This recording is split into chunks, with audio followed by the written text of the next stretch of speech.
wanted the best, you got him 4 abreast. Often imitated, never duplicated. The greatest show on dirt, the World of Outlaws.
This is the original eSport racing game.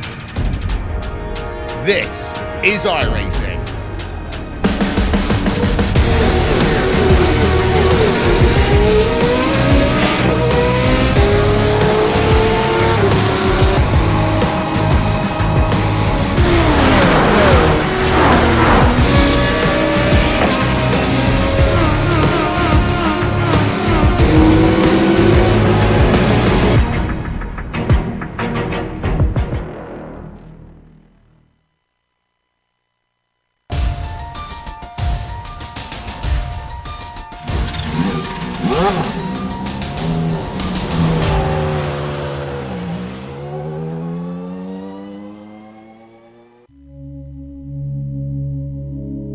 In previous seasons, it was Karl Modoff who seemed untouchable. Eventually, all dominating forces must pass on the baton, and in this case, it appears it has been given to Abner Acosta. Set to claim his second championship in a row with a race to spare, Abner is carrying incredible momentum. He's only missed the podium once in all the races he's attended. Will he be able to seal up the points race today by spraying the champagne? We'll find out soon as we get ready to watch round 9 of the PRL GTE Sportscar series. And you'll see it all live here on the Global SimRacing channel and the iRacing eSports network. Hi, I'm Joe Peak, and with me in the booth is Samuel Ryman. Behind the scenes is our director, Sean Crackers Ambrose, and he's using cameras provided by Dougie Beard. Interlagos has seen its fair share of championships won over the years. It's fitting with its party-like atmosphere. But let's find out a little bit more about the track itself.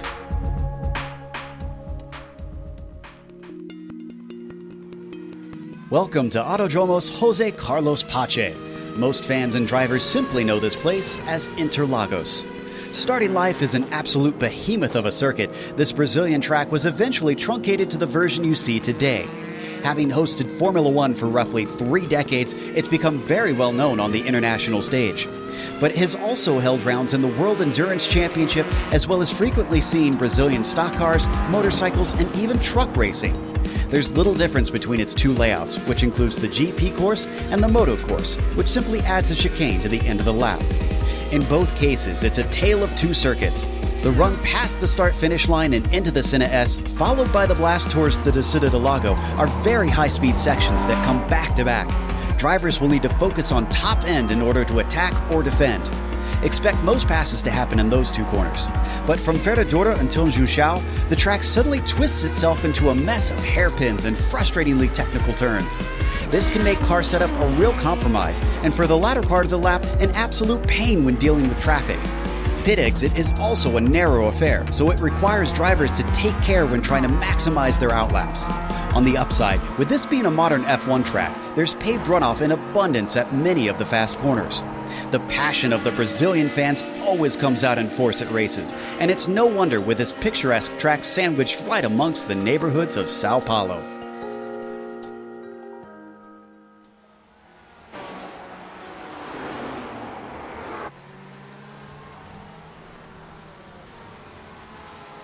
You see a little bit more about this circuit with all its beauty surrounding it here, both with the city and the trees. But Sam, what are some of the details of what we're racing today, and specifically with his GTE cars? Yeah, well, the Autódromo José Carlos Pache, or as a lot of race fans like to call it, the Interlagos circuit, the river between the lakes. It is a tick over 2.5 miles, 4 kilometers inland, 15 turns around here, a lot of elevation change. Ayrton Senna helped shape this racetrack to what it is today, so of course he didn't make it easy on his competitors. And he's made a fairly recognizable track that, honestly, as far as Formula One is concerned, is most famous for its wet races around here. They get kind of crazy. Good news for us, if crazy is what you are after when you come to watch an iRacing broadcast, we'll probably see that today, because we have definitely seen some entertaining and intriguing races throughout the season in this series, and I think this track is going to give us another one of those today. Yeah, no doubt about that. It's been kind of wild at times even. But one thing that we always want to encourage, since you're watching SimRacing here on YouTube, is that they are sponsored by SIMMSA. Now, the Simulation Motorsports Affinity provides many consulting services, from completely customizing simulators to managing teams, individual drivers, and complete events. They're working hard to bring organizations, companies, manufacturers, teams, and drivers together at one place to support and promote sim racing internationally. They're also bridging virtual and real motorsports by providing a network between these two, involving sim racers, real drivers, teams, managers, engineers, and of course, motorsport fans alike. You can find out more about how you can get involved at SIMMSA.net. Today's broadcast is also proudly sponsored by ButtKicker. ButtKicker products create an incredible immersion and realism to every game. Feel every nuance and truly put yourself in the driver's seat. The winner of Division 1 here in the PRL GTE Sportscar Series will get a ButtKicker game or two or a simulation kit. Also, both drivers of the winning team in the Teams Championship will get a free t-shirt. Check them out at thebuttkicker.com. Speaking of those championships, let's first take a look at the points championship and the drivers race here. And I mentioned that Abner Acosta could seal things up today. There's 50 points difference, which means with just this round and one more to go, Eisler actually has to outscore Acosta by, I believe it's about 14 points. If he scores 13, he will tie, and he does not have enough wins to win on a tie. So 7th or better from Acosta means that he can't be outscored and he wins the championship. That's the simple math for you. Eisler might need to look a little bit more backwards, actually, because Holland's has been doing pretty well. He actually lost points, though, from last week. We'll talk about that in a little bit. He's in a nice little fight there. Diaz and Peterson close together, but Diaz has not shown up and will not be able to finish or compete in any of the races in the remainder of the season. Of course, we also have a teams championship. Sam, can you cover that for us? Yeah, why not? Well, it's not entirely close at the front. There's 60 points separating Punto Racing from Mivano Racing, but from then on back, it gets a little bit tighter between V-Power Racing and RSR Esport. Only 22 markers separating them in that battle for third. One Sim GTRY also hanging up there at the bottom of the graphic. Obviously, many more than 5 teams. So all of those teams on the top of their game, hoping for a good end to the season. But it's going to be tricky, Joe. And I know we got a couple more things to cover here, but I'll tell our viewers right now, the top 4 in qualifying covered by 0.06 of a second. Yeah, this is a fascinating qualifying session. We'll get to that in just a little bit. Real quick, let's go over what the race itself is going to be like with our race details. As I mentioned, round 9 out of 10, the penultimate. They do get one drop week, but the drop weeks are gone for both of our top 2 in the points. That's why it makes it so simple. If they score a 0, that's still down to their score. They still get a 0. They don't have any leeway there. They have 4 different cars that they can use here in this series. It is GTE cars that they're racing. It's a 60-minute race, and they have open setups, but they've limited the fuel, so you can expect one pit stop since they can't make it to the end on that fuel tank. They have an incident cap as well. This is a modern F1 course, so there's plenty of off-track points where they can go off into the paved runoff and unfortunately accrue those incident points. And there's bonus points for fastest lap for pole or 3 incidents or less. Now, as always, we want to remind you that we are watching this on the iRacing eSports network. If you haven't subscribed yet, well, why not? There's tons of exciting stuff, not just here from GSRC, but our many sister channels that are featured here on the channel. Make sure and subscribe, and you won't miss a moment of exciting racing here on IESN.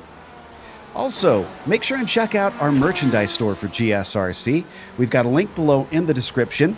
And if you check it out, you can check out our t-shirts.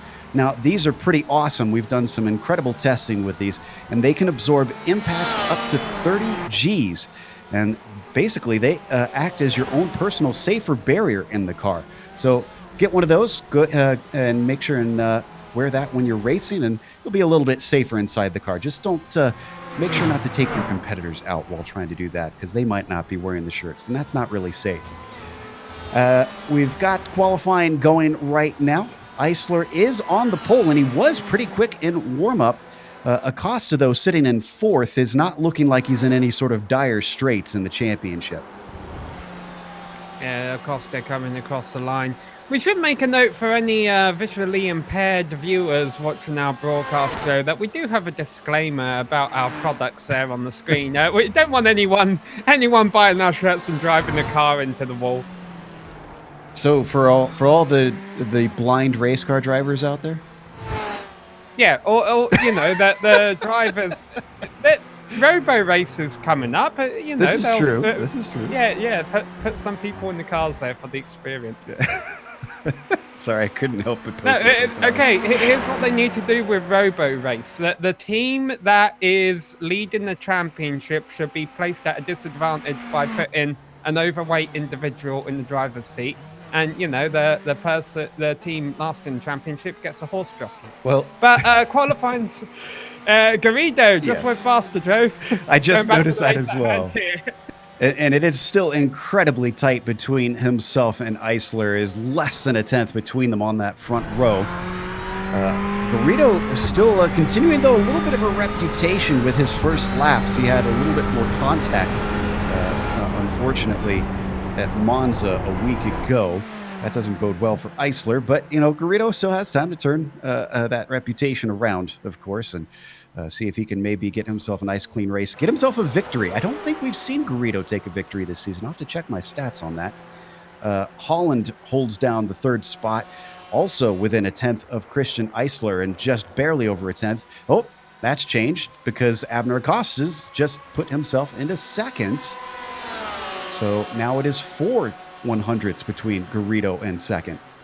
Yeah, this is getting really intense between the top 4 here. Garrido, Acosta, Eisler, and Holland. All of them, I think, have had their times at the top of a scoring sheet during this qualifying session. Still, those top 4 separated by just a little over a tenth of a second, and they're about 2 tenths clear of everyone else. So these 4 are probably going to put on a little show for us here today. Let's see what this lap is going to be. Looks like it doesn't count, so he must have had an off somewhere. Unfortunately for him, still got 5 minutes left in qualifying, so quite a bit of time. Want to mention that Christopher Pfeffer is not doing too badly. He's been very fast lately, just with some horrible luck in a few rounds. The 66 is in 5th position. So we'll see how he fares today as we watch Enriquez cross the line. He sits in 14th. His quickest in 29.3. Is this going to be any quicker? Nope. It is a 29.4, just about a tenth slow. Yeah, Eisler has improved on these best time as Abner Acosta goes off into the runoff area there. So Eisler has now ran a 128.2. Our fastest time in practice was a 128.5. These guys are really going for it. Now, I know we keep harping on Garrido a little bit, and I always feel a little bit unfair because the stewards have not found him to have done anything wrong. He's just an aggressive driver, and that's fair enough to him since he's been racing within the rules. If anything, we did have a penalty. We mentioned it, Holland losing 10 points, and that was with an incident with none other than, well, Eisler. who has been fighting for this championship. That's really no consolation to the 727, as it has made life a little bit hard here in the remaining rounds. But Eisler's responding well. After being unfortunately sent into the wall at Monza, he's still sitting on pole about 6/100ths ahead of Garrido. Yeah, in our defense, Joe, I don't think we've ever said Garrido is a dirty driver or anything. We just say he's interesting to watch when there are other cars in the proximity of hard. Yeah, he just fights hard, and every racing series needs someone like that. They need a Max Verstappen or a Dale Earnhardt out there that really shows everybody that you can't just lay down and hope to win the race. You got to work for it. As we watch LeBlanc come around, he currently sits in 19th spot, and he's given a nice little tow to Kenny Rodriguez, his teammate on SRT, as they hit one of the corners that might see a little bit of passing there into the Descida del Lago.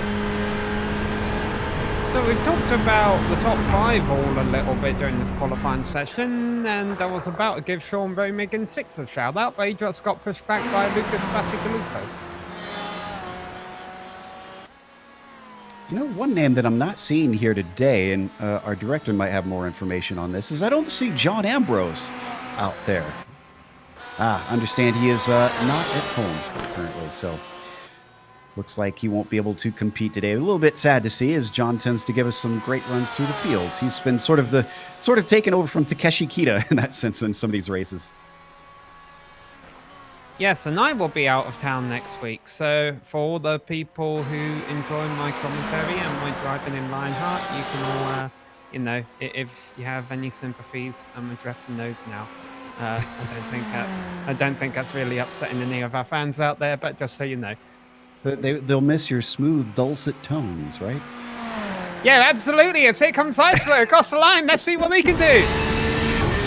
Well, he's already on pole, and he doesn't improve, as that one didn't count that time by, so he didn't really need to. Garrido's actually in pit lane, so he won't be able to take the pole away because there's not enough time to get a lap started.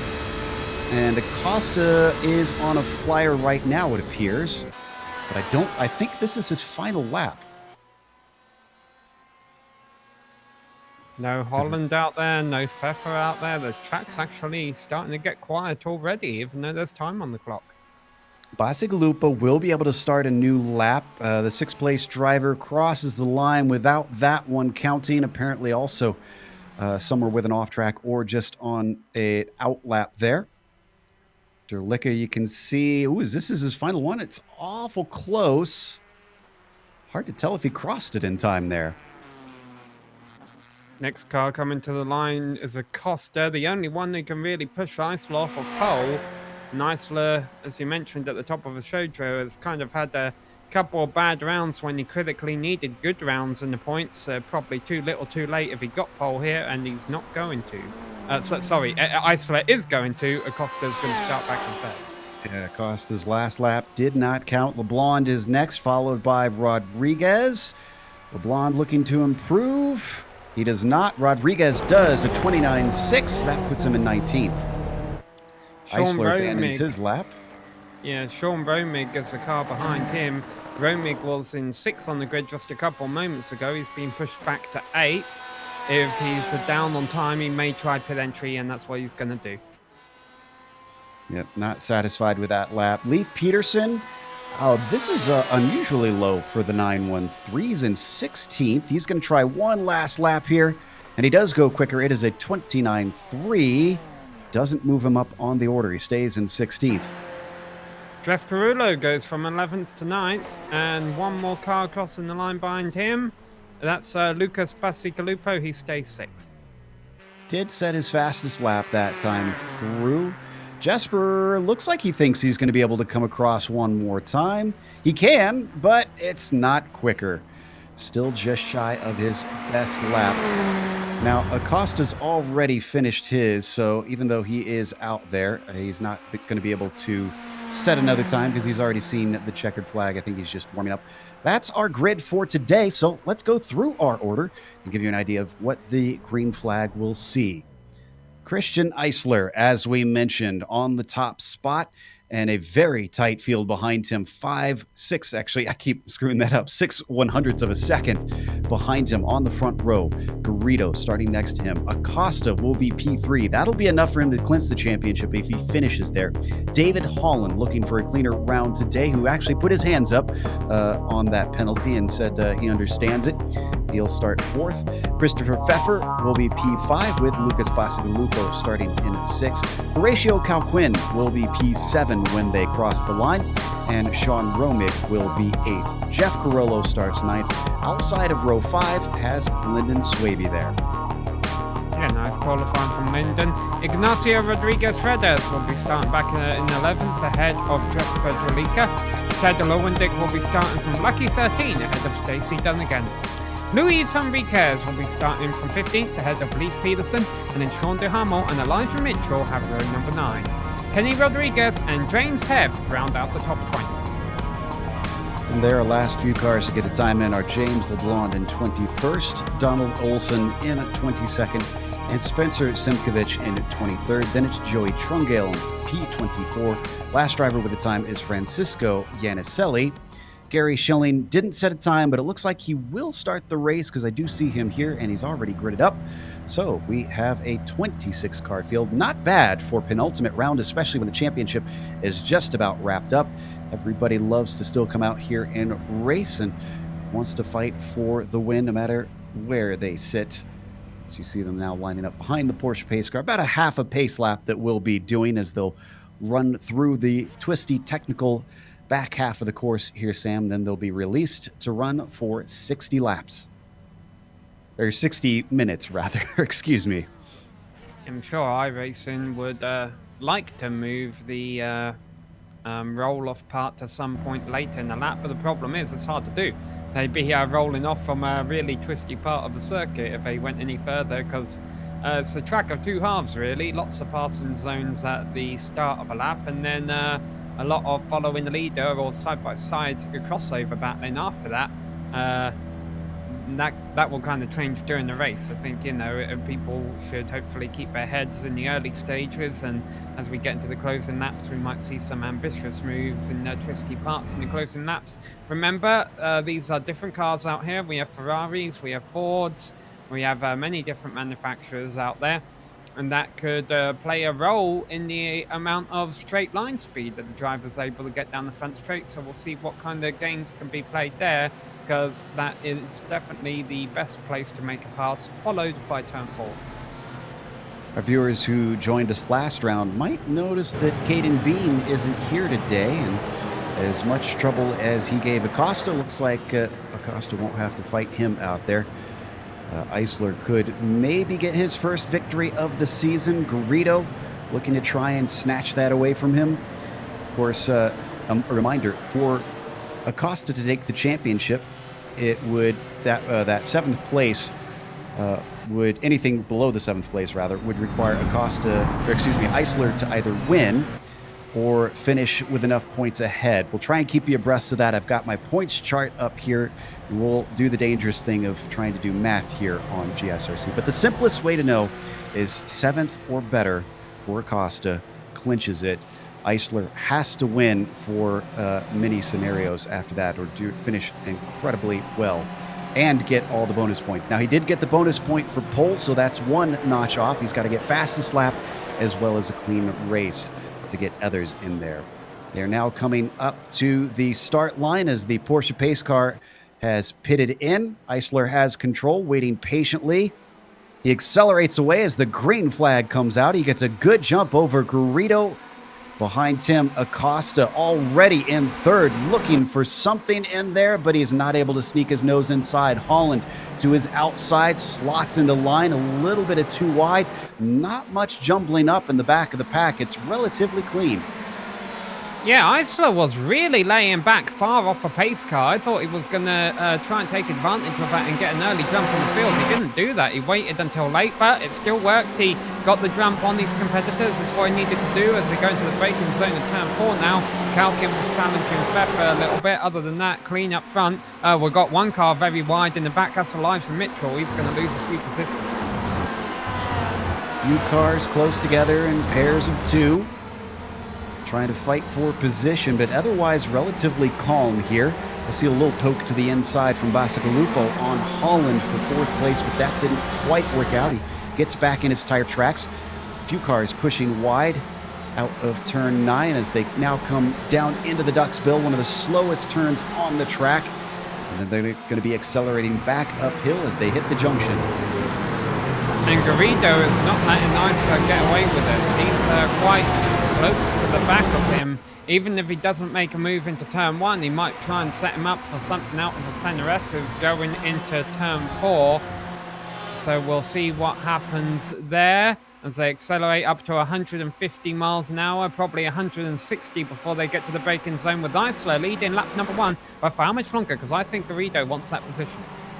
He looks quick in a straight line. Oh, we got Kalkin. Kalkin, that's the driver you see spinning there. Yeah, the 666 gets it going once again. Not sure if there was contact involved, but he was certainly turned around. I think he just locked the rear brakes, honestly, Joe. I don't think there was any contact involved. We'll get to the replay in a second, because right now Henriquez got checked up by that, and Duhamel, there you can see, trying to overtake him to the inside down into the Descida del Lago. He's not brave enough on the brakes. Rodriguez is, but still not able to overtake the 617. He'll stay in line. Looking like it's a little difficult to pass here today. Yeah, the climb up the hill there is actually a passing opportunity late on in the race, especially, or whenever you're feeling frustrated. Now you get to unquestionably the slowest part of the track where you are just single file. But yeah, these drivers being well behaved early on. And now we're going back up front here because Eisler is still ahead of Garrido. And Garrido might want to do something about it because Abner Costa isn't too far behind him. Garrido's been within 3/10 for pretty much the whole race thus far. Acosta, along with them, are stretching away from David Holland, who is in 4th. So the podium breaking away and getting themselves some wiggle room as they cross the line once again. Still no attack. It's not that bad of conditions out here racing for the drivers. It's only 91 degrees Fahrenheit on the surface and a nice cool 79 degrees air temperature for the fans. This looks like a good run here from Garrido down to the Retta Aposta. Oh, that was a big lift. I'm thinking about saving fuel already then. Obviously, you can play a bit of a strategy game. All these drivers... Oh, we've had a mistake from Lucas Bacigalupo. He just lost 5th place to Christopher Pfeffer. So Pfeffer started this race ahead of Bacigalupo. Bacigalupo obviously got by him at the start, but just gave it back in turn 4 there, overshot it a little bit, and Pfeffer was putting the pressure on. Yeah, there you're going to see a big bobble there from Bacigalupo down through the Descida del Lago. Pfeffer grasped that one with both hands, gets himself into the top 5. Got some good battles going on in the midfield, but I'm still keeping my eyes up front because Garrido's not letting Eisler by. And even if he does want to play the strategy game, if he does get tired of that for whatever reason, he could definitely make a move for that lead. Yeah, I'll keep turning my cameras back to that battle for the top spot, if it is a battle. Garrido with another very good run. Does he go for it this time? For a driver that we keep saying is so aggressive, this is incredible patience we're seeing from the 317. This could be a new leaf turned over for Diego. However, you talk about that fuel saving. We saw last week Acosta, despite being the lead car of 1st and 2nd place, he still managed to save more fuel than Caden Bean. So him being 3rd in line right now does not bode well for the top 2. Yeah, no, this is a good leaf being played. The other leaf in the field isn't doing too well. He started 16th and is down to 22nd. But, yeah, no, all the cars that probably start with a full tank of fuel. Obviously, if you burn less of that during the first half of a race, you get more mileage out of it and you have to take less fuel during your pit stop. So Garrido is playing a bit of a strategy game. Of course, the downside to that is Acosta's probably playing the same strategy game behind him, maybe even better because he's getting a total of 2 cars. While that was happening, we ride on board with Garrido. Joey Trungale just overtook Donald Olson for 20th. That was just ahead of Peterson. I glanced over there and suddenly saw he was right behind. A nice little fight here in the back of the pack. There you see him on screen. That is Trungale and the white and black Porsche. The blue and white one just behind him is Olson. Yeah, so battles at the back, battles up front, battles in the middle as well. I think one of the reasons we've had some battles in the middle is Horatio Calkin trying to go back up through the field after his mistake. He's in 13th now, and I'm sure he'll be wanting to get some of those spots back considering he qualified 7th. They come up the hill. Olsen now potentially under attack from Leif Peterson, but looks like Peterson's too far back to be able to do anything right now. Even though he's pretty good on the brakes and gains a little bit of ground coming downhill through these Senna S's. Top 10 really are all pretty far apart from one another, honestly. Oh, one car in the wall there. And LeBlanc hard into the wall. 007. It's like in the 2003 Formula One race there was a river down at that corner that sent a lot of cars off, but no, he just got the curb. Yeah, caught the inside wall, then the outside wall, and got shaken, but not scared. We've got Jesper Dralica around right now. He was running in 8th. That's at the top of a hill as they go into the chicane. A very low speed portion. He's the Ford GT in front of Luis Henriquez, I think. Yeah, he got the curb too. Ran too wide and lost control. Come on. And we saw him spinning last week as well at Monza, a number of spins on his own. Don't need to replay, but Stacey Dunnigan also had a little bit of a spin at the same time. Dunnigan returns in 23rd. Yeah, I mean, every turn here is a calamity opportunity. Lewis Hamilton crashed at that corner in qualifying one year, a few years back. Yeah, crashed incredibly hard, and that certainly affected the championship that year. As we watch our Fords continue on. Back in 6th place, Bacigalupo. Oh, is that Dralica has spun again, so now he's really going to be at the back. He's spun in the SimRacers, the number 97 car. Something is not right with the setup of this car recently. Dralica usually isn't this prone to errors. If anything, he's been one of the smoothest drivers in his previous stint here in PRL, so I'm not sure what's going on. Well, Interlagos has a high elevation. And correct me if I'm wrong, but that means less air pressure, less downforce on the cars, less air pushing the cars down on the track. And iRacing replicates that. And I wonder if that's affecting the balance of some of the machines out there today. That could be, but that doesn't necessarily explain Monza. Still, I'd love for him to come in at some point and talk to us. Monza, you just have low downforce anyway.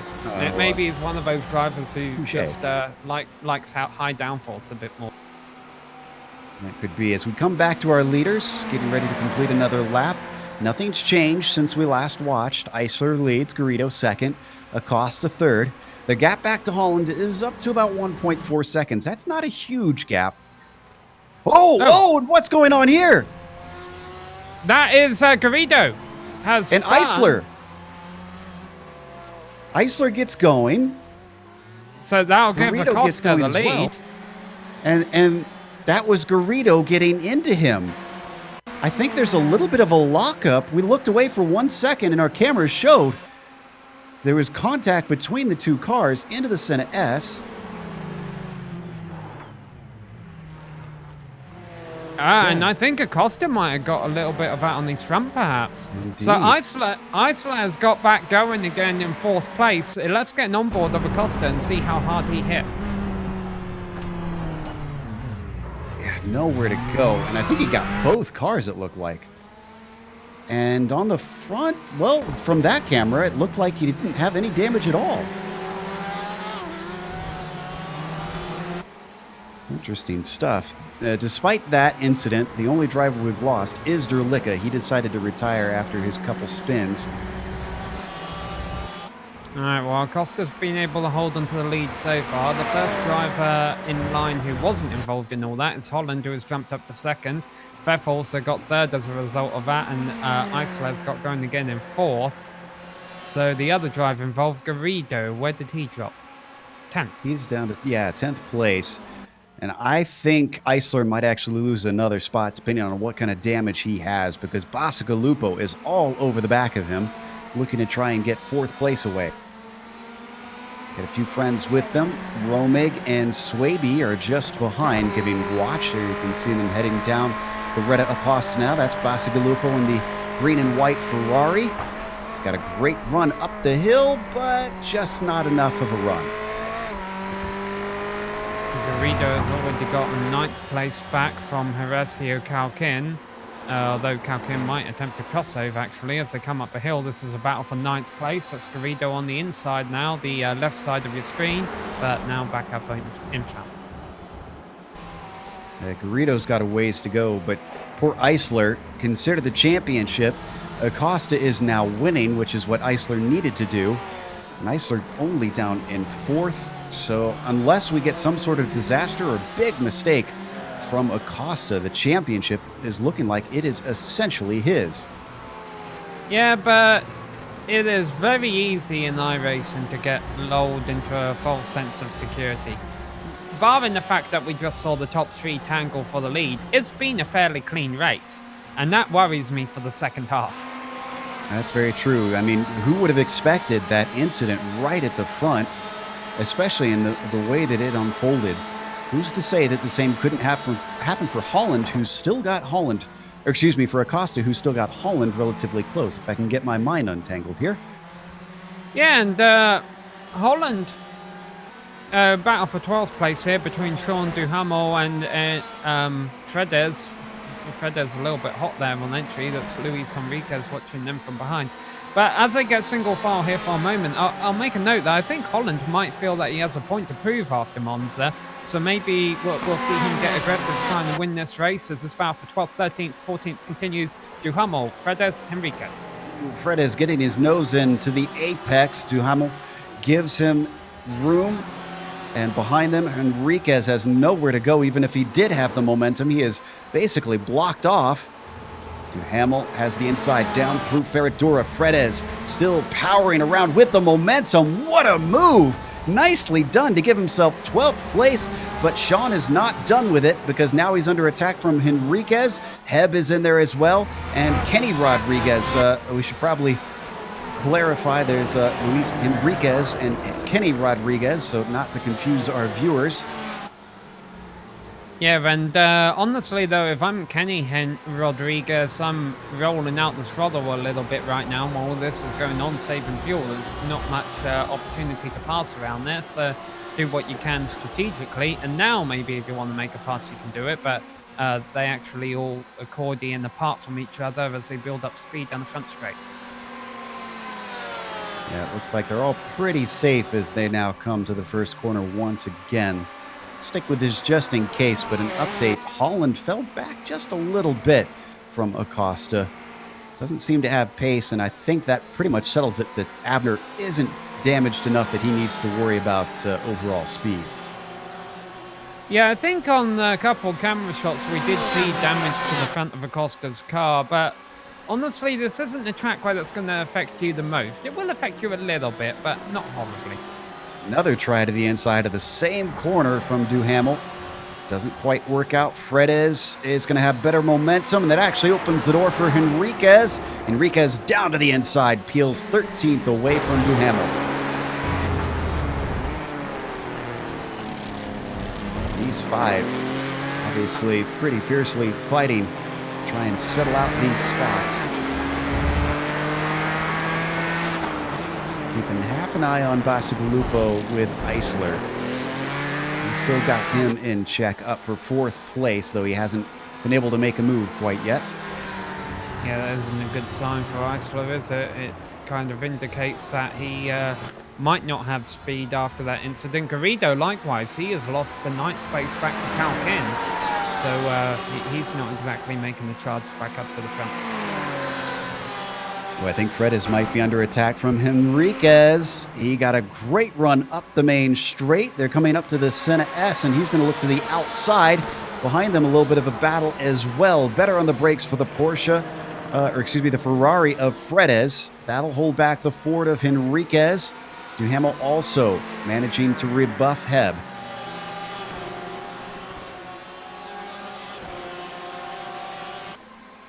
We're all going to stay in line with a tiny peak from Fredez.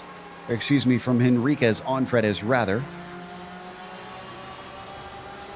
15 minutes into this race now, a quarter of the way through. Biggest development, if you're just joining us, the championship has swung heavily in favor of Acosta now, who leads this race after starting it in third position. Eisler, who is looking to challenge him and desperately needs to finish ahead of him on points, has fallen to fourth after tangling with Garrido. Yeah, but otherwise, a pretty decent race from the entire field. Pretty much most of the field, I'd say top 20, 21 cars or so, all covered within half a minute, despite the fact we're 15 minutes into this race, which normally after 15 minutes of racing, you'd see a bigger spread than that. But the way it is, we've still got some great battles on course, including mainly this one that goes from 12th all the way back to 16th place. Yeah, this has really been where the fun's at for the last few laps. This time, though, I don't think Henriquez can make enough of a challenge. Neither can Heb on Duhamel. So they're just all going to stay in line. Little mistake from Duhamel as he was wide down through the first apex. Also, a great run from Henriquez. There you can see closing in on Fredes. He's down to within a car length of him. Does Fredes defend? Yes, he does. Ducking down to the middle of the track. That forces a lift from the 55. And the Ford is going to back out of it. Pit stops are still probably 20 minutes away or so. Obviously, pit exit here kind of feeds you out onto the straight with a run down to turn 4, so that can result in some interesting battles. And pit entry, you're going to have to communicate well because you kind of duck off to the left there. You don't want a car on your left side while you're trying to do that. Certainly not. We saw that over the weekend with DGFX, where a driver tried to pit in Detroit and unfortunately found himself turned into the wall. It was a little bit of a peek as we rode on the gearbox there of Fredes that Sean Duhamel was under attack from Heb. They come down to the junction. Can James get himself a good enough run? He's getting onto the throttle. This is three at the back of this group are Porsches. They're all pretty evenly matched on that front. No, excuse me, we got one BMW in there. That's Kenny Rodriguez behind them. But still, Porsche versus Porsche. Heb with the run, but it doesn't seem to be enough. And as these guys all scrap, Elijah Mitchell is running them all down in 17th. Now, he must have had a pretty nice comeback so far because he had the big off on the first lap where he ran very wide down at turns 4 and 5 and lost multiple positions, and yet he's still ahead of where he started. We seem to have had an early taker on pit stops. I'm not sure if this is due to damage, and I'm checking to see. I believe Peterson has come in and is falling down the order. I'm not seeing that he's hit anything. Well, we know Leaf is a fast guy, so maybe this is strategic to kind of get out of the back and see if he can run a lot of fast laps on his own. He's in for a long stop, I think. Yeah, usually we see about 14 to 15 second stops, so I don't think this is scheduled.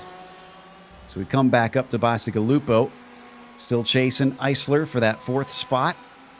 He's been hovering just at around 4 tenths to 7 tenths behind him.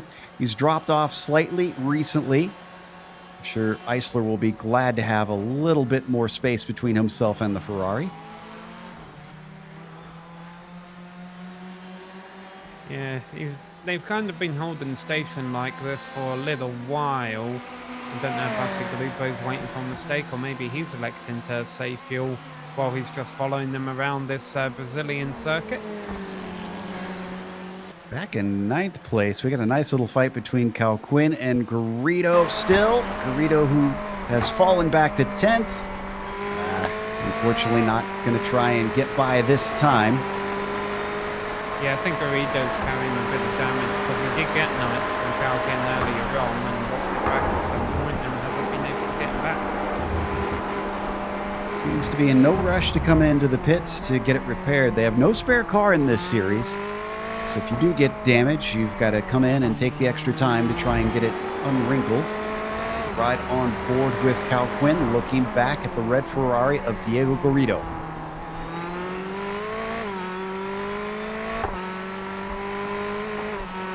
can see just how much this course winds through this portion of the track, just left and right and left and right, one after another.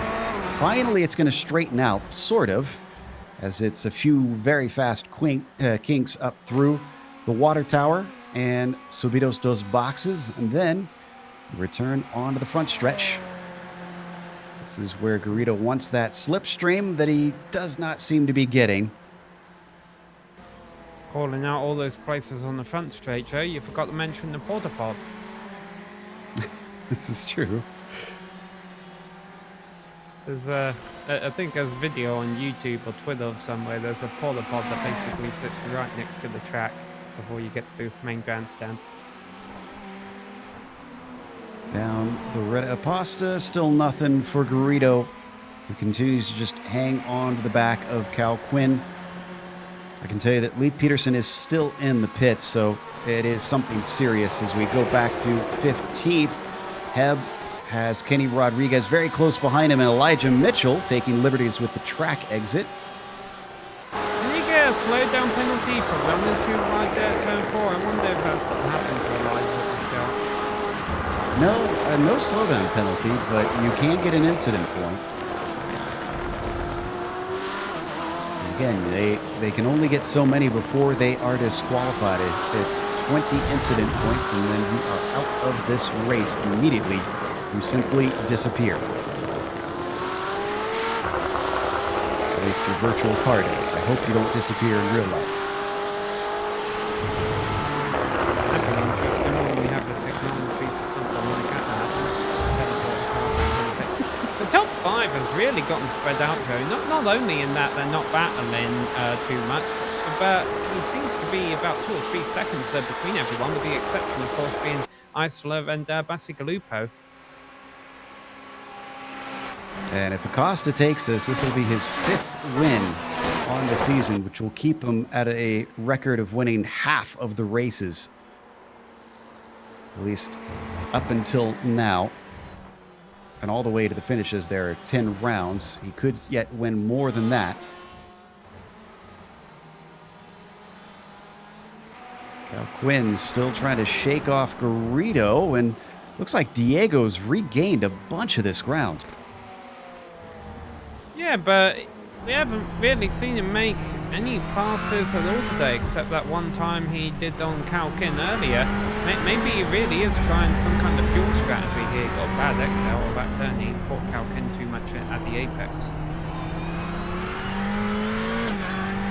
Right on board with Garrido. For those curious about the stats of the wins this season, Pfeffer has won 2 others, and Diaz, the only other driver who has won, has 2 under his name. That was a big wiggle coming out of the junction from Garrido, and that cost him yet more time at a crucial point where he needs speed.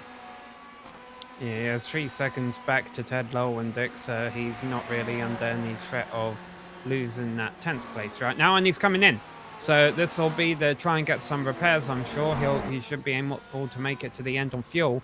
Now, the center of the field is quite packed together, but once you get back in the 20s, the field is spread out, so hopefully Garrido shouldn't come out in too much traffic. But he may elect to take a couple of extra seconds here to get repairs done.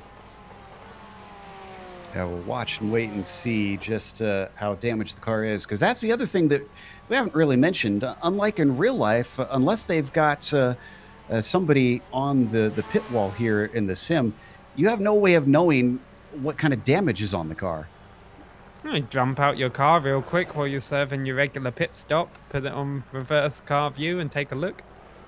And he is out of a car, so he's either doing that or he's calling it a day. Well, he's on a long stop already, so yeah, he might be calling it a day, it seems.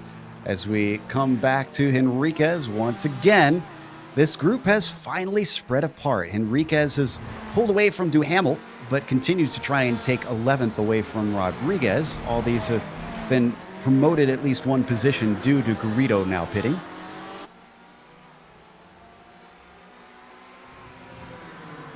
Fred is going to take it on the long run up back to the starting line. And the 55 finally reel him in enough to try and get by. It's a decent launch off the corner, but the blue Ford isn't gaining ground. No, 15th might be a better battle actually between James Hebb and Kenny Rodriguez. Hebb on the inside, Rodriguez on the outside. So here they go across the line, side by side as they go into the center S's, and Kenny's a bit late on the brakes, and that might give him the position, and it will indeed. So that's 14th place for him over James Hebb. Nicely done by the 969. Now he's got to pull away, though, because Hebb and his teammate Mitchell are still back there behind him.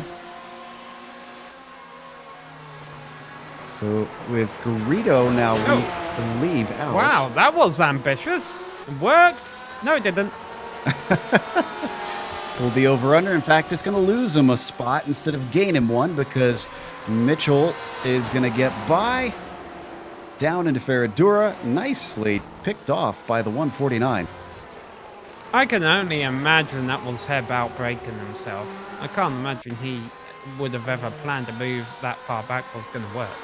Yeah, it did look like an emergency dive down to the left side because that car changed spots very, very quickly. You'll see right here. Woo! Usually you don't make a move quite like that. Yeah, the thing that really ruined it for him is you need a good X out of that turn to come up that hill. That's a very steep hill climbing up to the fourth corner. I've got to imagine this is one of those tracks that when you go to, you don't realize how steep some of these parts of the circuit are. Certainly, it's got a lot of elevation change all around it. Most noticeable, probably between Ferradura and the front stretch where they get close to one another. You see that giant wall off to the left. That is the pit complex right next to it. Oh, a little bit off from Elijah Mitchell there. Seems like it didn't hurt him too badly, but had two wheels into the dirt from the curve of his soul. Let's see what Hebb does. Oh, so he is just really late under braking there. No one else is going in as deep as him, well, going deep through the turn is Kenny Rodriguez. So Hebb needs to be careful about that when he gets behind other drivers, that he is braking a lot later into that corner than his competitors. Just about to the halfway point in this race now. Not missing anything up front. This is a much better battle down here, but to update you, Acosta 3.5 seconds ahead of Holland, continuing to pull away. Watch from Hebb's perspective now at the caboose of this train.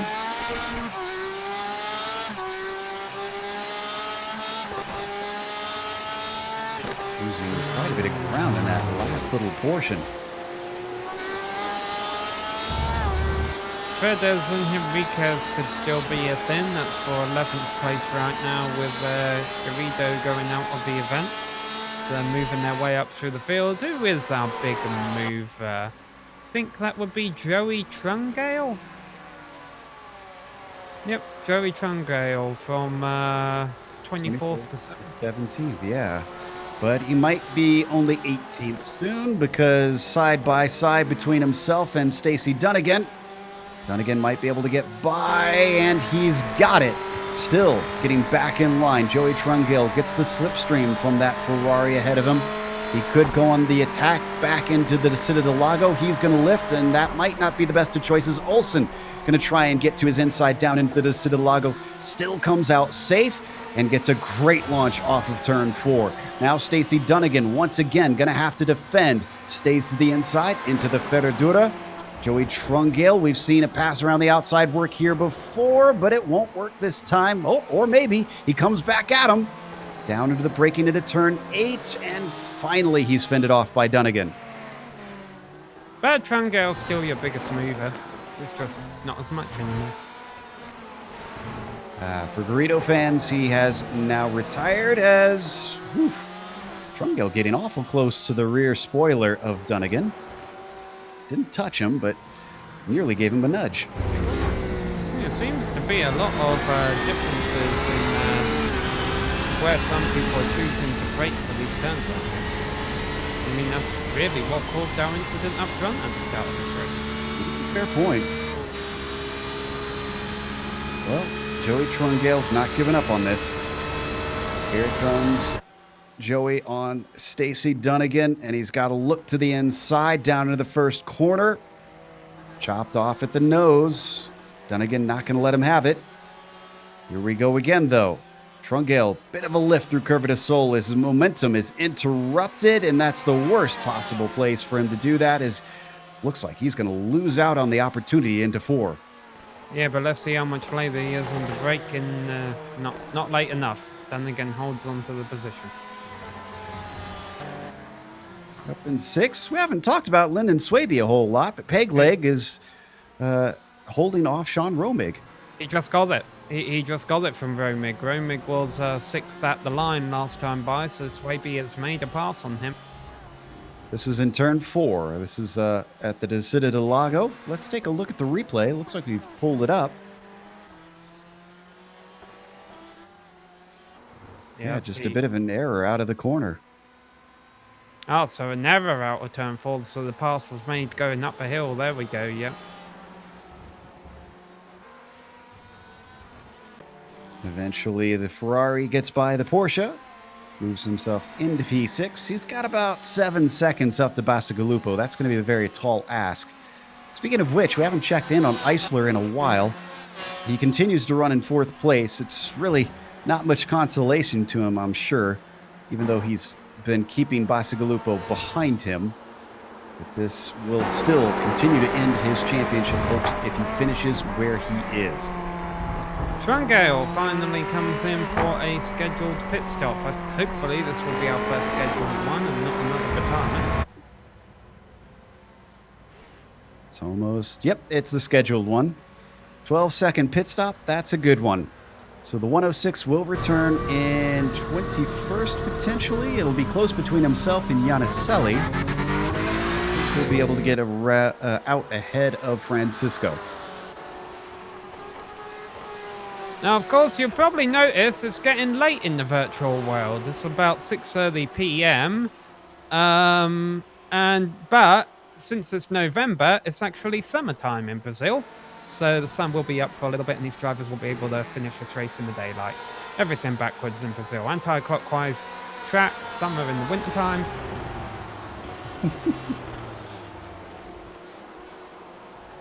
Yeah, this works out well to make sure that we don't get a night race out here. Certainly looks like this has been difficult enough to try and race at this track. A few drivers having issues. We mentioned it, but if you're just joining us, Derlicka, Peterson, and Garrido are 3 retirements out of our 26 starters. 23 cars still going.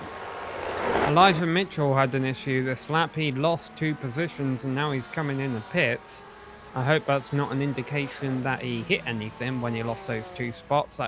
I don't see any damage on the car. He probably just made a mistake and thought, well, I've had the bad lap, I might as well come in and get my pit stop done. Yeah, he caught too much curve coming out of the junction. And he kept it from going off course, but he was all sorts of sideways, and that's what lost him the 2 spots as both Heb and Rodriguez went through.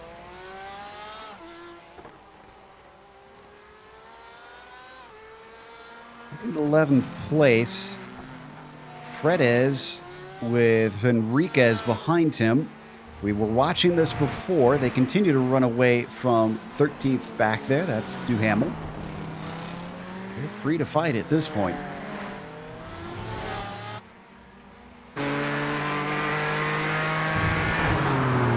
Let's see if we can get a good run from on board the Ford. Enriquez trying to get the traction down. Ferrari looking very balanced through that corner and up the straight. Certainly not slow either. The number 96 is under no threat from the 55. Yeah, a lot of people on iRacing say that Ferrari really handles how you'd expect a race car to handle. So I don't know if that makes it easy for these drivers up the front to set them up. I think no car's really easy to handle when you have it right on the ragged edge. They've been very popular, I will say. A lot of drivers seem to pick them. As I think we got a couple more in. Heb has pitted. He was with Elijah Mitchell, so let's see if he comes out ahead of the 77. Excuse me, ahead of the 149.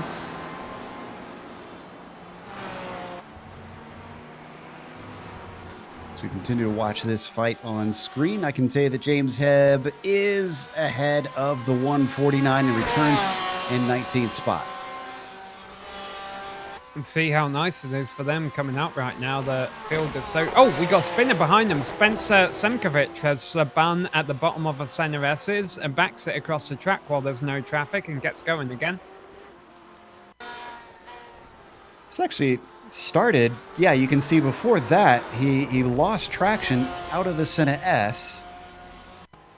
One driver very lucky to get around in there. There might have been Joey Trungale, I think.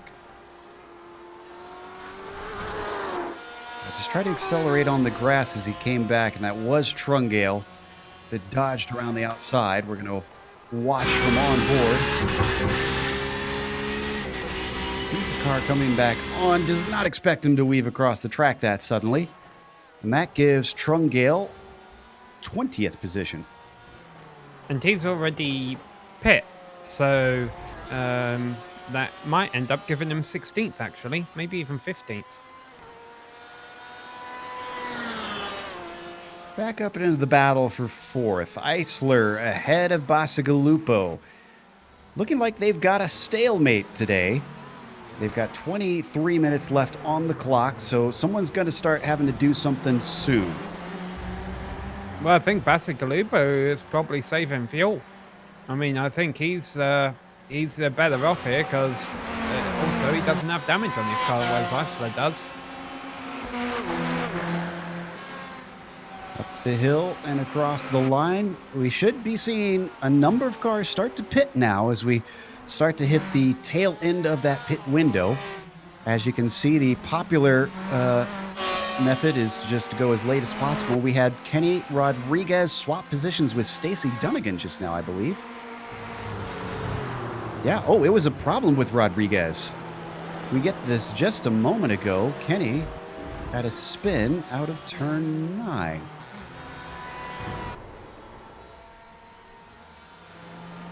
He just caught it, and that is Dunnigan just sneaking by. Here's a better look at it. It started spinning before he even touched the grass.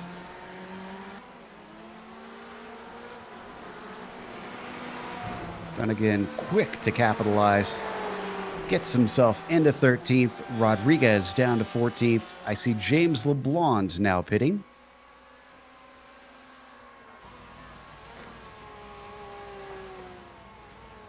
Ooh, and Luis Enriquez has just pitted. I'm sure an engineer could explain this to me a little bit, Joe, but I was just Googling if higher elevations meant less fuel consumption, and that is the case. So that could be why we see some of these drivers going a bit longer. Well, thinner air. It takes less to push it through. That's my guess, at least.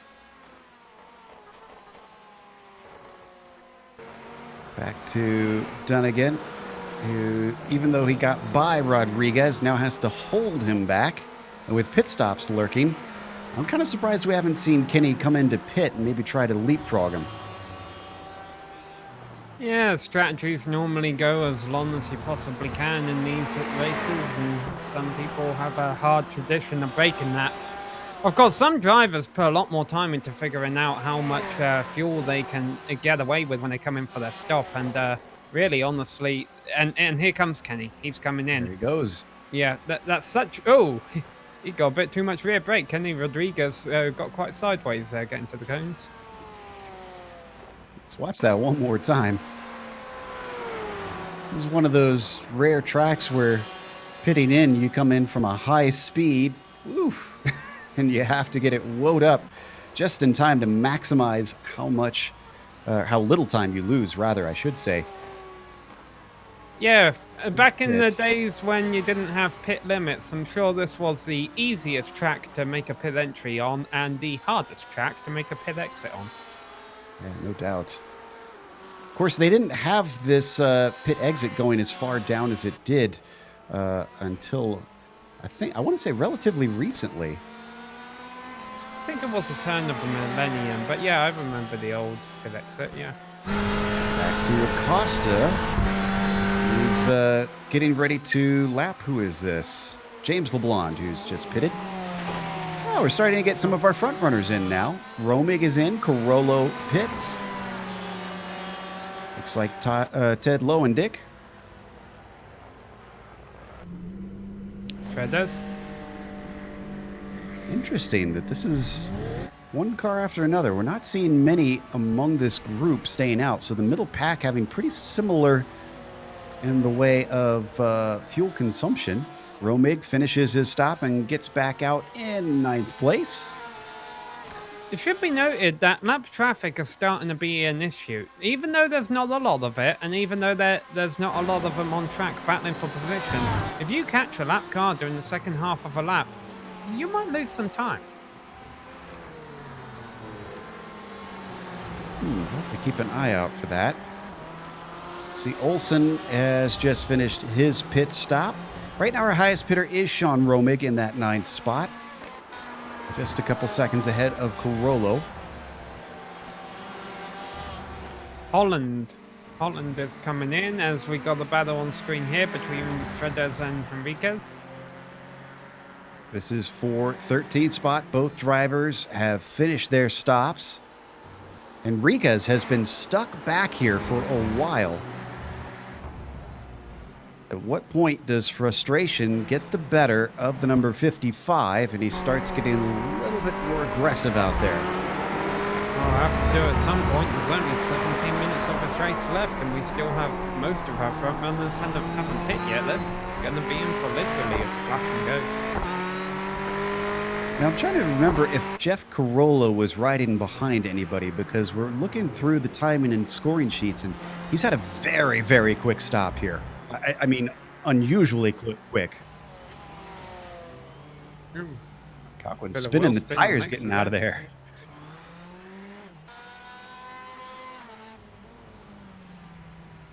To Hamill and Dunnigan also pitting. I'm starting to worry that Jeff Carollo might not be able to finish this race. It was 9 seconds that he was in his stall when we're looking at 11 to 12 for most drivers so far. Yeah, and that's a problem if you run out of fuel at the end here. Even though it's a short lap around, you have a steep run up a hill coming out of a final turn. That you want fuel. We got a battle on track here. Yep, that is between actually, no, we're looking at Swaby. But Fredes, I think, I thought Henriquez was just going to get by. They were side by side. And Fefa, Isla, and Bacigalupo are all in together.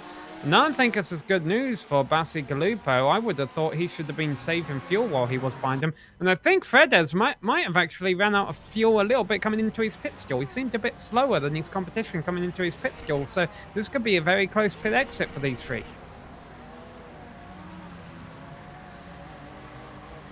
Pfeffer is out. And he is he out ahead of Holland here? No, Holland's he's not. Gone. Yeah, Holland's gone. But Eisler is under attack, though. Yeah, well, Bacigalupo, I think, has been playing the strategy game all race. He realizes that can't work anymore, so he's going to pull his Ferrari to the outside and try and do it the long way around. Oh, he sticks with it. Oh, but he gets shoved off course by the Iceman. Not enough room to the outside. He falls back in line. Could that have been his one and only chance? Are we going to see another pass attempt later on? Number 9 certainly looks fast. And Romig's attacking Swaby up the hill. Romig is on the inside for 6th place. Swaby has to go out wide, and that costs him a position. Nicely done by the 72. He started in 8th. He's up 2 spots so far this race. It's really hard to make up spots at the front of this field. Our race leader Costa is in. He shouldn't be under any pressure. I think that leaves just David Holland, the left to pit. I'm seeing Holland having been in and out. Oh, yeah, that's correct. My apologies. He was in second before this all started. Yeah. So here we go. Acosta going back. He'll be far ahead of Holland in the lead. Yeah, plenty of room between them now that the number 5 returns to the racing surface. In fact, as I wait for that timing and scoring to update, it's looking very, very wide. And if I'm seeing correctly, they are 8.5 seconds apart. So, yeah, let's see if Swiby wants to get 6th place back from Romig. The answer to that, I'm sure, is yes, he does, but he's going to have to try a bit harder than that because Romig's got a better exit out of the Unfortunately, number 100 is not quite there. With 14 minutes left to go on the clock. And that is pretty much everybody having pit at this point. Let's take a chance to run you through our top 10, starting with our leader, who didn't start on the pole this time. Abner Acosta started in 3rd, unusually low for his qualifying. He inherited the lead, but, you know, you take what you can get. Sometimes it takes a little bit of luck to win races and championships, and it certainly has been on the side of Acosta this season. David Holland, who came back from a penalty last race, has been much cleaner this time by, quieter, if anything, basically running all on his own ever since he dropped off the top podium and inherited 2nd place because of that tangle that we saw earlier. Christopher Pfeffer, another one that we haven't really seen a whole lot of, is running in 3rd and is not near anybody, and so is just pacing the laps off. Christian Eisler has had a big battle on his hands ever since he lost the lead. He started on pole. He got into a tussle with Diego Garrido in the first corner. That turned him around and has only been able to climb into 4th. Behind him, rounding out the top 5, gave a go at trying to pass Eisler after the pit stops were over. Thought maybe he was saving fuel, but he came out after the Iceman when the stops were done. Lupo is in 5th. And 6th place is now Swaby. He just got it from Romig going into turn 1. Was able to get underneath him. Romig taking 6th place back from Swaby through turns 4 and 5. So this battle continues to trade positions. And why not? They're 4 seconds ahead of our next competition, Jeff Carullo. Now, I expect as they go into the middle here, they'll hold that station for now, but definitely prove there that Swaby is not content riding in 7th place. So that's Jeff Carullo in 8th position. Behind him, Horatio Calkin in 9th. He had, I believe it was a self-spin at turn 1 early on in this race, and that's dropped him back a couple positions. And Ted Lowendick rounds out our top 10 from 13th on the grid. But 6th is where it's at, Joe, even though Romig has pulled away from Swaby again a little bit. There's been great stuff between these two. Really respectful racing between them as well. Romig looking nice and tidy off of the junction to keep Swaby from trying to run him down on the main straight. We're getting close to 10 minutes left to go now.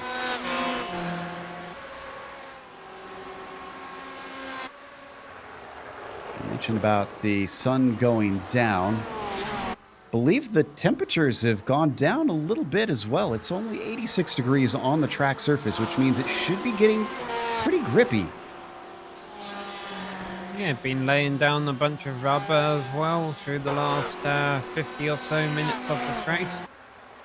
Got a 3-way fight really from 15th back to 17th between Elijah Mitchell, Stacey Dunnigan and Kenny Rodriguez. Dunnigan and Rodriguez are the closest ones right now. A bit of connection issue there. Yeah, I think Mitchell is looking pretty safe. I don't think he's too worried about those behind as long as he keeps ticking off clean and effective laps. Most of the drivers are really spacing themselves apart.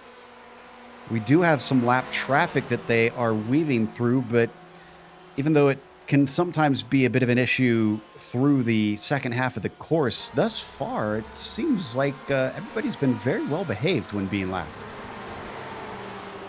Yeah, honestly, I think this is a smaller field as far as this series is concerned, which is, you know, it's not always great news for us, but we've had a decent race out here today, but it's good news for the leaders. They don't have to deal with as much lap traffic, and Romig and Swaby have actually caught a bit this lap, so that's broken up their battle a tiny bit.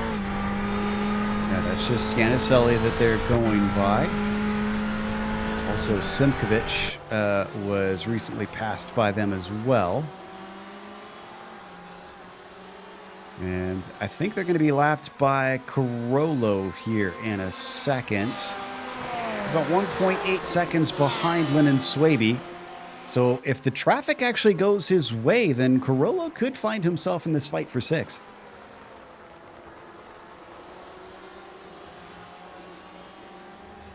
Down the hill once more and then back up the hill. Yaniseli going to let him through. And actually, that lets Simkovic by. That was a pass for position. Spencer taking P21 off of Francisco. Yeah, Francisco lifted way too much there and didn't really put up a fight. Kind of just let Spencer fly on by. But, you know, now they've both got to let Horatio Calkin by. He's running in ninth place right behind them both. So we'll see which of those two gets through that better. They're battling for 21st and 22nd. We're hearing that someone might have gotten hit. We're trying to get some information on that as we watch from Cal Quinn's view. Kenny Rodriguez got hit by Joey Trungale, I'm assuming, because Trungale has gotten by him this lap. No, it looks like it was contact with Dunnigan. He was chasing Dunnigan. Yeah, if we can get a replay, this was out of the first and second corner, and this was a significant hit between them. It did allow Trungale to get by. Let's see if we got the replay up here. Yeah, just maybe about, here we go. Now we've got it.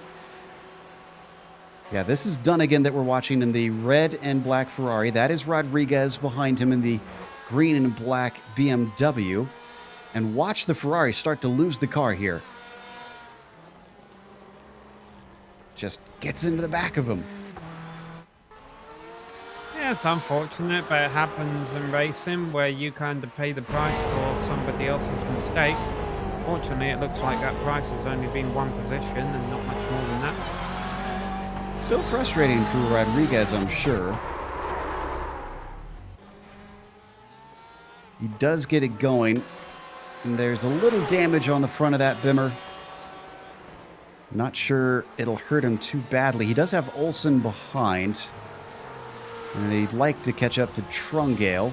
But he's running out of laps to do so. So not sure that he'll have the opportunity. Yeah, we should mention fourth place could still be up for grabs this race. I know Bacigalupo has kind of been about this far back of Eisler for most of the race, but all it takes is a mistake like that. Eisler taking the exit of turn 3 very wide, and that could yield the position. Eisler still stays in fourth, though. Bacigalupo, I said something earlier, Sam, about I wonder if that was going to be his only opportunity. I'm a bit surprised. I was kind of with you and thought that he would be saving fuel in the first half, and he would just be able to attack and leave Eisler in the dust, but he looks like he's genuinely struggling to overtake as he locks him up there.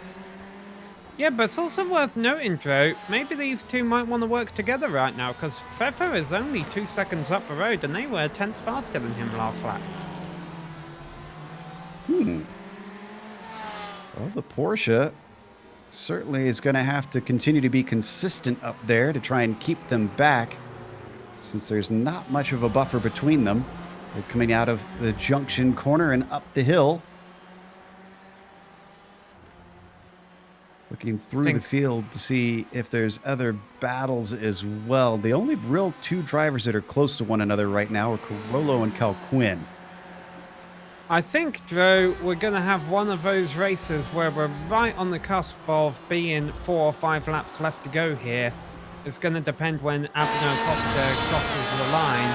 And so hopefully everyone has enough more fuel for 5 more laps. We watch on board here with Carollo being chased. Force 8th place. Cal Quinn gets on the binders to see if he can gain ground, and he is a lot closer to that first apex than Carollo is, so he does gain ground. Carries the speed off of it through the Curva do Sol and onto the Retta Oposta. Once again, a little bit wide for Jeff in the 52 car. Cal Quinn closing in. He looks to the inside with a very late dive, but I'm not sure that was a serious attempt. He thought about it, but yeah, I don't think it was going to work without a little bit of contact, but shows you Calkin is not complacent to finish 9th, and why should he be? There's only a few minutes left to go in this race. Nothing risked, nothing gained, that's for sure.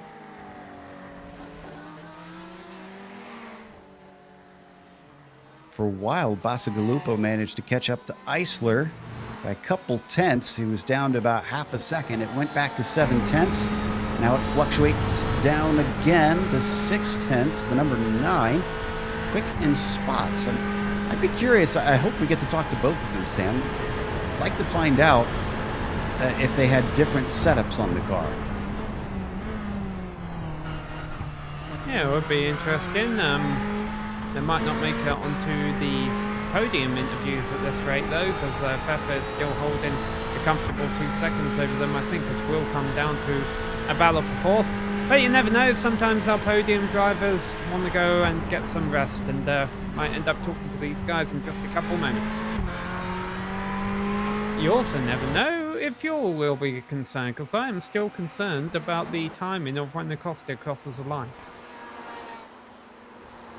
Costa's got a little bit to go, but it looks like it'll be about 3 minutes left when he crosses. Yeah, but that's the problem. Yeah. It takes 1 minute 29 seconds for him to get around here, and he is going to cross the line with pretty much, as you said, 3 minutes left on the clock. So is it 2 laps left or is it 3 laps left?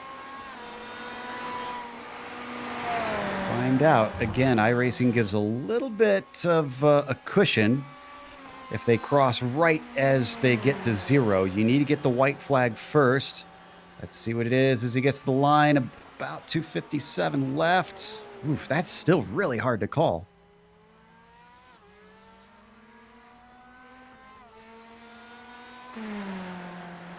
So Christian Eisler comes across the line. Bacigalupo has it down to 0.5 of a second once more. Could fuel decide it between them? Did one of them get a little bit more in the tank to allow them to push that little bit harder that allows them to gain a spot, especially as their rival potentially sputters the line? One we mentioned earlier who took the least amount of fuel of anybody is Jeff Carollo. He's still running in 8th spot.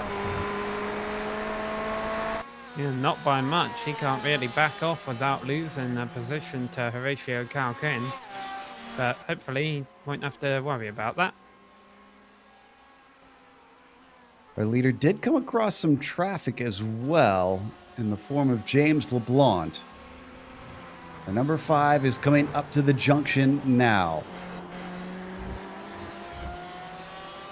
I think if this was humans timing this, they would be throwing the white flag right now, because he is going to cross the line with a bit less than 1.5 minutes left on the clock. We're being told that director's computer is indicating a white flag, but you never know. We never know. He knows. Costa would have either gotten the white flag as slap or not. Wonder if he's even watching the screen on that, because again, this is looking like he's got the championship wrapped up here today. Even if he was short on fuel, I mean, he could lift and coast and try and get to the line pretty easily. Eisler being in 4th means it's he could finish much farther down and still clinch. Yeah, no one coming in for last minute dives into the pits. I'm sure we're over dramatizing this. Got that word wrong, but yeah, in our defense, it's happened before. We've still got a few battles out here. Obviously, this battle for 4th, a battle for 16th out there, and I think we had a battle for 8th. That's kind of broken up a little bit. Keeping our eyes on these cars in the closing moments. Still on board with Bacigalupo, giving chase on Eisler. Driver about to lose the championship. For, gosh, I'm trying to remember how many times Eisler used to lose it to Modoff and others, as he once fought for it. But let's jump over to Acosta. He's got 9 seconds left. I'm not sure that this is going to be the checkers here. No, the test drive button on spectator mode is still green. That means the race is not over. Indeed, this is the final lap now. He seems to think he has enough to make it to the end as he cruises through, so looks like Acosta filled it up enough. What about everybody else?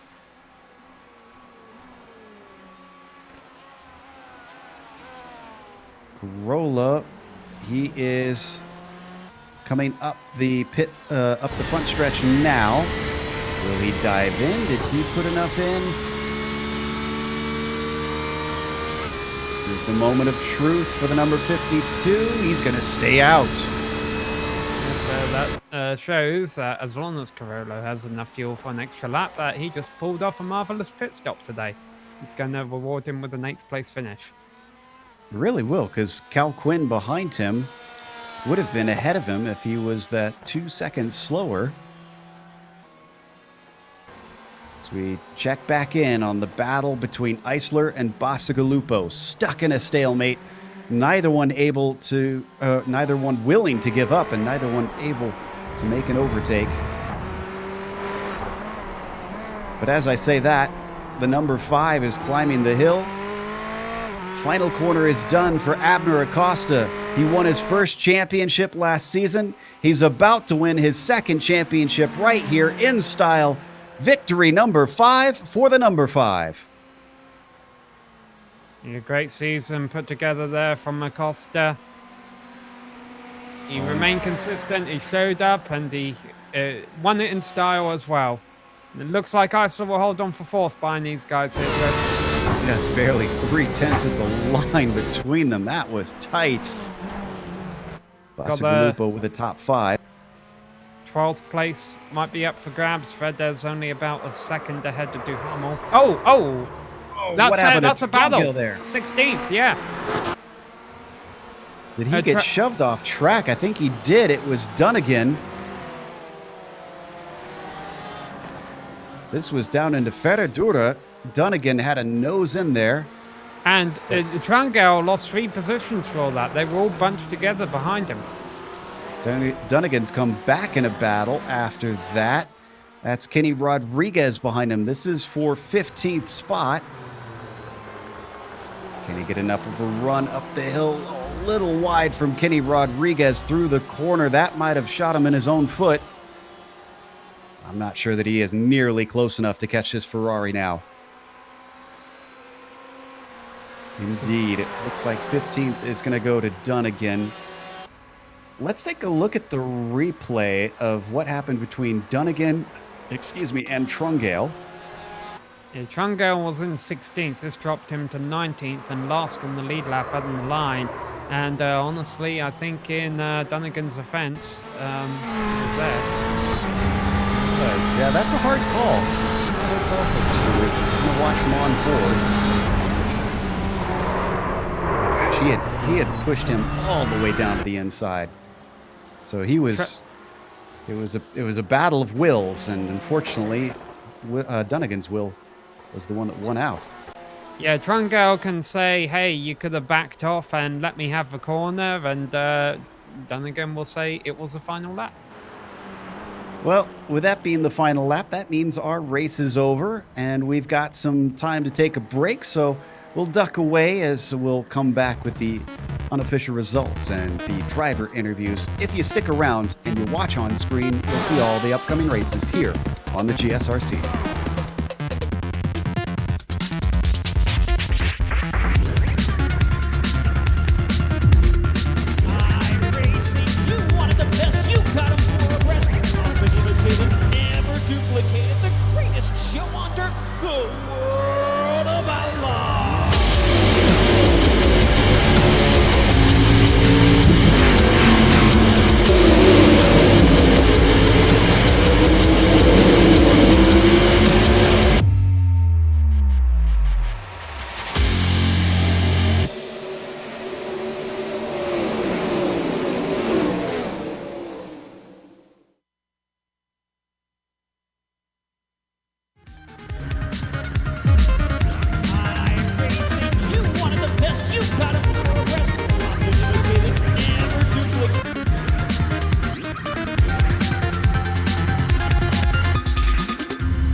Welcome back to Autódromo. Jose Carlos Pache, better known as Interlagos. We just watched round 9, the penultimate round here in the Precision Racing League, and the championship is over for first place.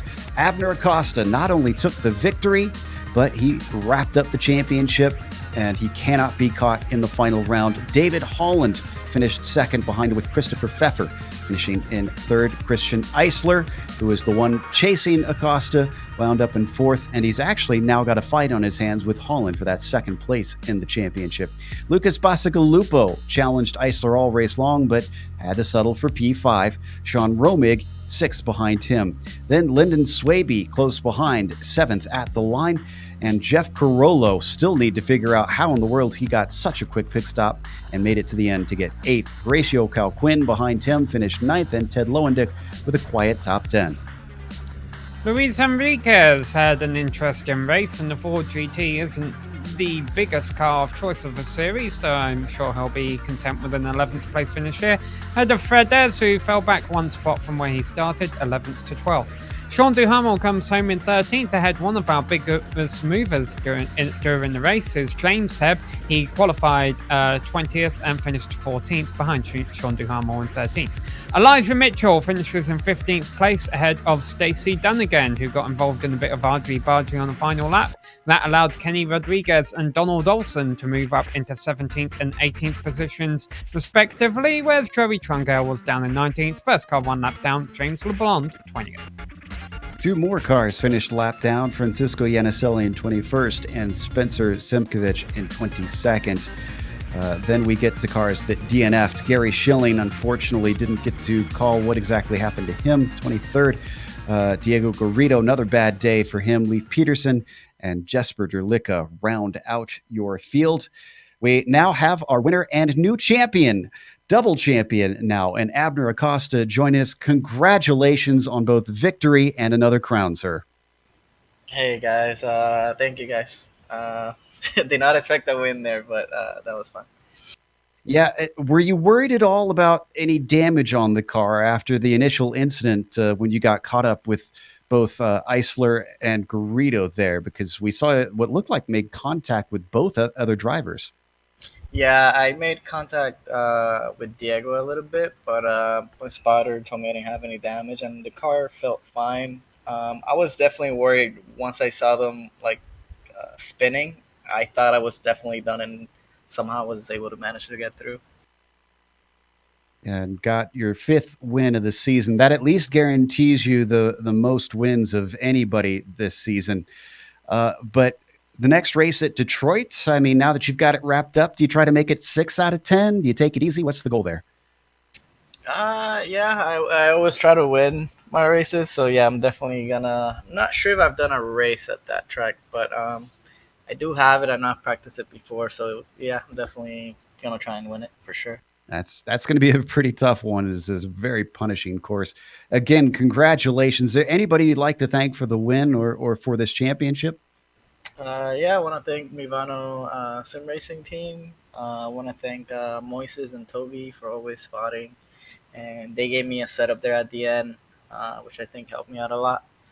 And all the guys at MBR Racing, and you guys for always broadcasting, and ButtKicker and SIMMSA for sponsoring. Thank you guys. Awesome stuff. That was Abner Acosta, your winner and double champion today. Sam has caught up with a man that got a slap on the wrist, but seems to have redeemed himself. David Holland. Yeah, David, how content are you with that second place finish after what happened at Monza? Hey guys, yeah, I'll definitely take second place here. We certainly didn't have anything for Abner. He was in another zip code this race, but yeah, coming from Monza, I had a really unfortunate incident with Eisler there, and it was really unfortunate to see him caught up yet again. I think that's 3 races in a row now with bad luck, but it was good to at least see him make quite a bit of a comeback. I think he ended up 4th or 5th or so wasn't as bad as it could have been for him, I guess. Was the devil on your shoulder hoping that Acosta was damaged, though, when you saw all 3 leaders tangle in front of you? I wasn't sure. From my perspective, it looked like Abner got through pretty clean, so I didn't suspect any damage on his car. And yeah, I mean, he kept the pace up right after that. So any shot of that was quickly shot down.